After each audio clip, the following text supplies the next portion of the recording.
Mä oon Laura Ruonen, mä asun täällä Porvoossa. Mä haluaisin asua Espanjassa. Mä joudun nyt valitettavasti asumaan täällä Porvoossa. Mutta mä yritän tässä epätoivoisesti olla kiinteistövälittäjä ja myydä näitä asuntoja. Tämänhetkinen markkinatilanne on selkeästi parempi kuin viime vuonna tähän aikaan. Että jos sulla on jotain myytävää, niin oo yhteydessä, niin katsotaan tavaralle hinta ja se on se 2019 valmistunut Luhtitalo, 26-neliöinen yksiö myynnissä hyvällä sijainnilla. Täällä Sipoossa Löytinkuja 8. Asunto on sellainen moderni ja noin 4 käytetty tehokkaasti. Kannattaa tulla katsomaan. Tämä on ihan oiva ratkaisu sijoittajalle tai sitten ihan ensiasunnoksi. Pitääkö mun vielä puhua jotain?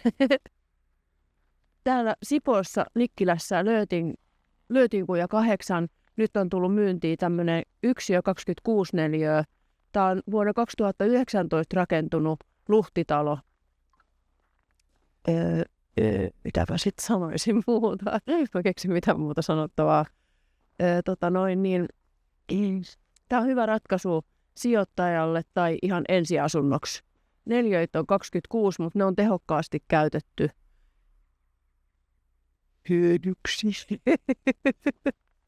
Hei, Sipon Nikkilässä Löytinkuja 8 myynnissä nyt 26-neliöinen yksiö tämmöisestä 2019 rakentuneessa Luhtitalossa. Tosi semmoinen oiva kohde ensiasunnon ostajalle tai sijoittajalle.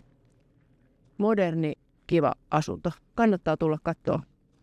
Tai katsoa netistä, kun ei kannata eikä pyytää mua tänne. Pitkä matka.